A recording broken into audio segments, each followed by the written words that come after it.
est loin devant. Vous êtes à l'écoute du 92.9 CFUT, notre rendez-vous du mardi avec Karil Change du Gym du Sud. Bonjour Karil. Salut. On parle entraînement, on parle alimentation et aujourd'hui, on va s'attarder davantage à l'alimentation. On veut rendre nos assiettes intéressantes, pas seulement santé, on veut les rendre belles. On fait quoi pour que ce soit attirant de manger santé, Karil?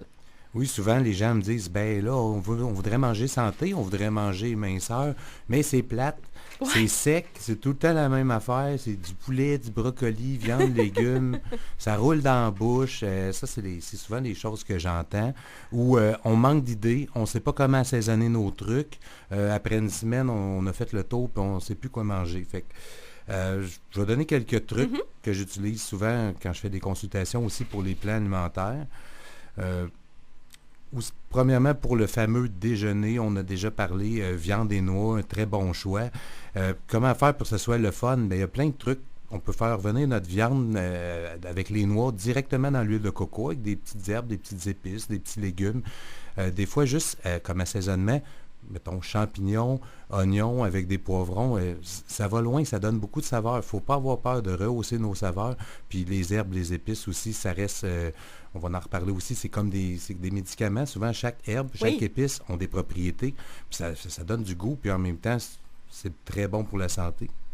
Fait que le matin aussi, c'est un autre bon choix. C'est que des fois, les gens ne sont pas prêts ou on trouve ça un peu rebutant de manger de la viande en se levant. C'est dur un peu, là. Il me semble, je me verrais pas avec un steak dans mon assiette le matin. C'est ce que j'entends souvent. Par contre, quand on le fait pendant une semaine, 2 semaines, 3 semaines, puis c'est pas obligé d'être du steak, ça peut être n'importe quelle viande qui nous convient. Des fois, c'est une petite boulette de dinde hachée ou quand on le fait un certain temps, c'est sûr que des fois, on l'adopte, des fois on ne l'adopte pas, mais souvent les gens qui l'adoptent, ils voient un rehaussement de leur énergie dans tout le reste de la journée. Par contre, c'est ça, une bonne façon de commencer à modifier ses déjeuners sans être obligé de manger de la viande en se levant, ça reste les œufs. Un déjeuner, il faut que ça contienne beaucoup de bonnes protéines, puis beaucoup de bons gras, puis les œufs correspondent à ces caractéristiques-là. Par contre, il ne faut pas avoir peur des jaunes d'œufs. On a entendu parler beaucoup des jaunes d'œufs, cholestérol. Bon. Ça a changé? On a le droit d'en manger, là? Oui. Bon. Ça a été financé en partie par des compagnies céréalières, en tout cas. C'est le bruit qui court.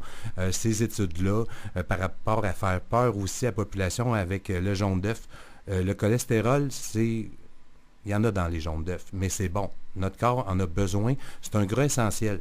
Nos hormones sont fabriquées avec du cholestérol. La définition d'une hormone stéroïdienne, exemple comme la testostérone, qu'on a besoin de produire en bonne quantité pour être en forme, pour performer au gym, ça a des effets antidépresseurs. En fait, l'être humain a besoin d'avoir de la testostérone qui circule. Les hommes en ont plus, mais les femmes aussi en ont. Il y a d'autres hormones aussi qui sont construites à partir du cholestérol. Fait qu'il faut en consommer. Quand on en consomme plus, notre corps, des fois, il en produit moins. Fait il n'y a pas de danger. Quand les médecins parlent du taux de cholestérol, moi, j'aimerais mieux qu'on parle du rapport LDL-HDL. Le HDL, c'est le bon gras, puis le LDL, c'est le mauvais gras. Fait que dans le fond, c'est d'avoir un rapport avantageux, d'avoir plus de bons gras que de mauvais gras qui circulent dans notre système. C'est surtout ça qu'on recherche. Donc, on peut consommer des œufs sans que ça soit négatif pour notre rapport LDL-HDL. Puis est-ce qu'il y a une façon meilleure de les manger? Est-ce que c'est meilleur si on prend des œufs qui sont bouillis, on les ferait frire dans la poêle ou encore, bon, on sait, là, les œufs pochés, ça a été une grosse mode, ça aussi. Est-ce que c'est quelque chose qui est mieux comme ça parce qu'on évite vraiment les corps gras ou ça a zéro importance? Toutes les méthodes sont bonnes. Je suis content que tu me parles du corps gras. Moi, je suis un amateur d'œufs tournés. Aussi, c'est sûr que pour l'assimilation des œufs, la façon idéale, c'est quand le blanc est cuit, puis le jaune, il est peu cuit, il est quand même gardé assez coulant, puis tout. Mais c'est pas tout le monde qui aime ça. Fait que toutes les façons de manger les œufs sont bonnes. On peut les faire brouiller aussi. Mais si on veut les faire dans la poêle, puis utiliser un corps gras pour faciliter la cuisson, et puis pour pas que ça colle, on recommande toujours, pour toutes les cuissons, dans les autres repas que je vais parler tantôt aussi, c'est l'huile de coco. Des fois, elle avait mauvaise presse, l'huile de coco, à cause que c'est composé de gras saturés majoritairement. Donc, avec le cholestérol, c'est un autre gras qui a été démonisé, les gras saturés, mais on en a besoin. Puis aussi, c'est très rare que les gras saturés vont être une cause directe des maladies cardiaques. Ça prend des combinaisons, ça prend des mauvais gras avec des mauvais sucres, certaines habitudes de vie. On ne va pas développer de la maladie cardiaque parce qu'on mange de l'huile de coco. Il y a beaucoup de bénéfices pour la santé de l'huile de coco. C'est sûr, je ne peux pas aller aujourd'hui en détail avec les bénéfices de l'huile de coco, mais c'est vraiment le gras à utiliser pour les cuissons parce que c'est extrêmement résistant à la chaleur. Donc, souvent, on veut bien faire, on dit, je vais cuire avec de l'huile d'olive, c'est mieux que du beurre, c'est mieux que de la margarine. C'est excellent, l'huile d'olive, c'est un de mes gras préférés, mais c'est pas super résistant à la chaleur. Donc, pour les cuissons, une huile de coco, c'est beaucoup mieux. Elle ne va pas se dégrader, même si on monte la température là, de notre poêle quand on fait notre cuisson. Puis il y a un bon petit goût aussi avec ça. Là. Il y a un petit goût léger là, de noix de coco au travers. Là. Moi, je trouve ça vraiment le fun comme huile. Ouais. La majorité des gens aiment le petit arrière-goût qui peut venir avec l'huile de coco. Et pour les gens qui n'aiment pas ça, il y a aussi des huiles de coco qui sont un petit peu plus transformées, mais qu'on a enlevé cette saveur-là de coconut là, dedans. Fait que ça peut être un avantage aussi ou une option intéressante pour les gens qui n'aiment pas la saveur de coconut. Puis tu avais des déjeuners aussi, ça je trouvais ça le fun, qui sont un petit peu plus trichés, si on peut dire, là, les crêpes ou les choses comme ça, parce que veut pas, on aime ça déjeuner avec des crêpes, hein? On veut pas enlever ça de notre alimentation, mais tu as une option justement. Oui, ça peut être une transition. Moi, je le donne des fois comme déjeuner, mais surtout comme gâterie, plus le soir. Okay. Mais bon, si tu as le goût de manger quelque chose qui est un peu plus comme un dessert, on peut se faire une crêpe. C'est sûr, je ne donne pas de recette précise avec les quantités aujourd'hui, là, mais combiner des blancs d'œufs, c'est sûr que c'est mieux de consommer le jaune aussi, mais dans le cas de cette recette-là, on peut utiliser les blancs d'œufs liquides. C'est juste pour diluer un petit peu de protéines de petit lait qu'on a déjà parlé, avec dans la poêle, avec un petit peu d'huile de coco, on fait cuire ça. Ça va faire comme une genre de crêpe. Fait que, essai-erreur des fois pour les quantités, mais on arrive avec une texture qui est à notre goût. On peut faire une crêpe, on peut mettre des petits fruits ou d'autres fruits là-dedans, rouler ça, puis on peut même se faire une petite sauce. Moi, ce que je fais, je vais diluer un petit peu de protéines de petit lait dans du lait d'amande, puis je peux même mettre du cacao là-dedans, puis ça va faire comme un petit coulis aussi que je vais verser par-dessus ma crêpe ou mon roulé. Ou on peut utiliser ces mêmes ingrédients-là, les passer dans le blender, faire un genre de pudding, ou prendre ce pudding-là puis le mettre dans le congélateur un certain temps jusqu'à la texture qu'on veut, puis faire une genre de crème glacée. Fait que, il y a plein de possibilités pour s'amuser avec des aliments qui sont super bons pour notre santé. Je t'ai fait déroger, là, je t'ai fait sortir en t'en allant vers les crêpes. Tu voulais nous parler aussi des épices. On avait fait le tour avec les épices. Oui, je voulais parler de deux façons de cuisiner les repas que j'aime le plus puis qui sont variés, qui donnent beaucoup de possibilités, surtout quand on veut bien manger puis des fois qu'on veut perdre un petit peu de poids pour l'été. Les salades. Ouais. Des fois, les gens, ils me regardent avec des gros yeux. Moi, je veux pas me nourrir juste de salade. Quand je dis une salade, c'est qu'on va mélanger toutes sortes de légumes, surtout des légumes, en fait. On peut mettre aussi un petit peu de fruits avec des pousses, des germinations. Je vais en reparler à un moment donné, c'est extrêmement nutritif, c'est vivant, c'est très bon. Même des lentilles ou des pois chiches. Des fois, les gens me demandent, c'est-tu bon de manger des légumineuses? Mais c'est mieux de les faire germer parce que dans ce temps-là, ça devient vivant. Il y a des enzymes.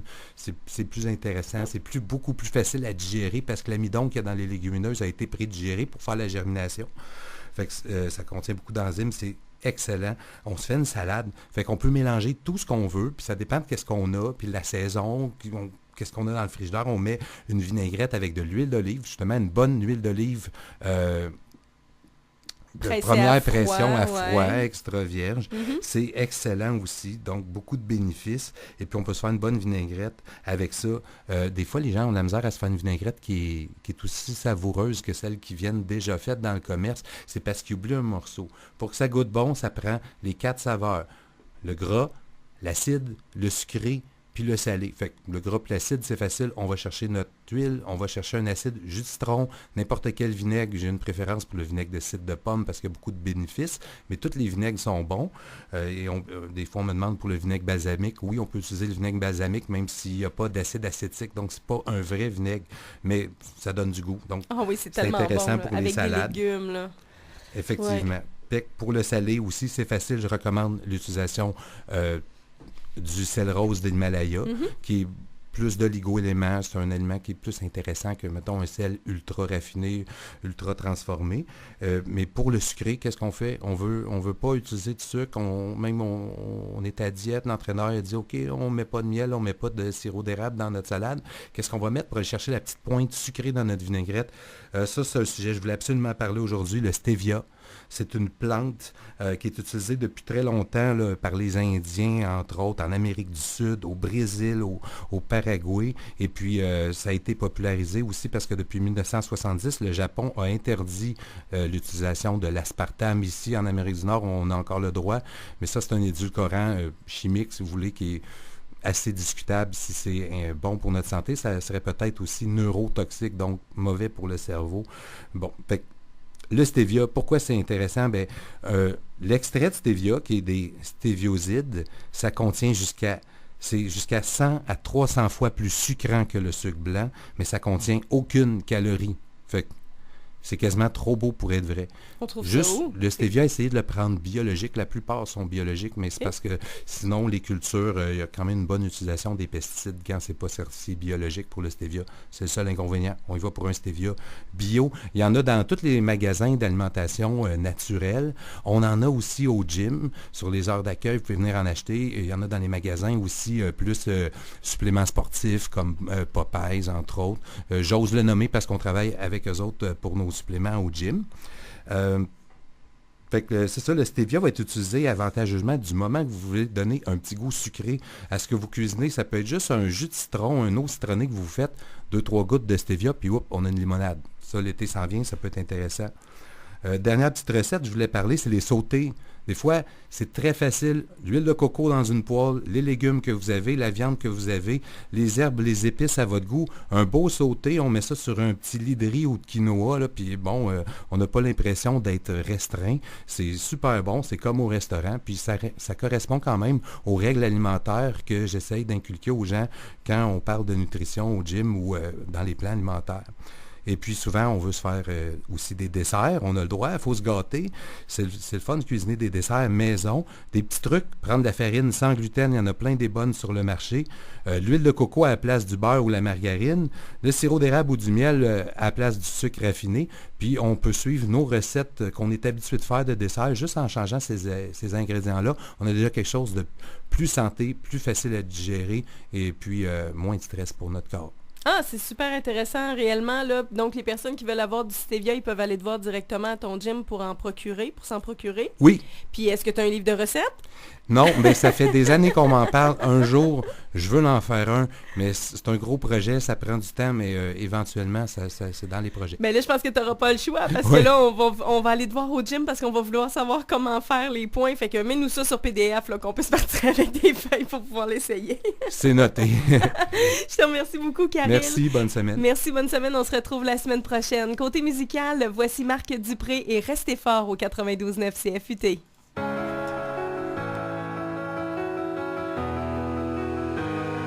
Encore un rêve brisé, une douleur quelque part, autant de cœurs épuisés.